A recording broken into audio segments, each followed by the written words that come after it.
First aid అంటే మన ఎదురుగా ఎవరైనా గాయపడితే వెంటనే రియాక్ట్ అయ్యి బ్యాండేడ్ ఇవ్వటం కానీ, చేయగలని సాయం చేయటం కానీ. అలానే మరి మనసు గాయపడినప్పుడు కూడా ఒక ఫస్ట్ ఎయిడ్ ఉంటుంది. మీకు తెలుసా? దాన్నే సైకలాజికల్ ఫస్ట్ ఎయిడ్ అంటారు. Hi, this is doctor Sushmita Gajula, psychiatrist. ఏదైనా ఒక ట్రామా జరిగిందనుకోండి, ఎలాంటిదైనా రెగ్యులర్ గా చేసే యాక్టివిటీస్ లో, ఉద్యోగ పరంగా, డబ్బు పరంగా, కుటుంబం పరంగా, లేదా చదువు పరంగా, లవ్ బ్రేకప్ అయిందని, లేదా న్యాచురల్ గా జరిగే ప్రకృతి పరంగా, ఫర్ ఎగ్జాంపుల్ తుఫాన్ వచ్చింది, వరదలు వచ్చినాయి, లేదంటే major health out break, Covid లాంటివి. ఇలాంటివి వచ్చినప్పుడు శరీరమే కాదు, మనసు కూడా చాలా బాధపడుతుంది. ఒక్కొక్కసారి అది తట్టుకోలేనంతగా విపరీతంగా అయిపోయి రకరకాల ఆలోచనలు, డిప్రెషన్, యాంగ్జైటీ రావచ్చు.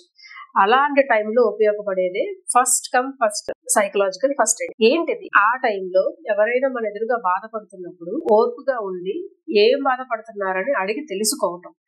అంటే మనం ఉన్నామని వాళ్ళకి అర్థమయ్యేటట్టు చెప్పడం. ఏం చెప్తున్నారో ఓపికగా వినటం, మంచా చెడా, లేదంటే ఇది కరెక్టా తప్పా అని జడ్జిమెంట్ లేకుండా ఫస్ట్ వాళ్ళు చెప్పింది వినటం సహనంతో. అప్పుడు వాళ్ళు చెప్పిన దాన్ని అర్థం చేసుకుని ఇమీడియట్ గా వాళ్ళకి ఎటువంటి హెల్ప్ కావాలో తెలుసుకుని చేయగలిగినంత వరకు చేయడానికి ప్రయత్నం చేయటం.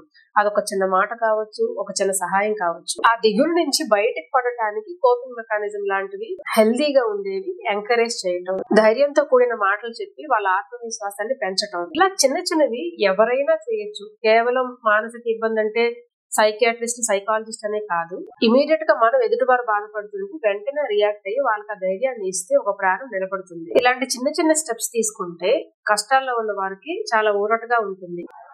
ఈ వరల్డ్ ఫస్ట్ ఎయిడ్ డే రోజున సెప్టెంబర్ 13న శారీరకంగా కాదు, మానసికంగా కూడా ఫస్ట్ ఎయిడ్ ఉంటుందని గుర్తించండి. సహాయం చేయండి. Thank you.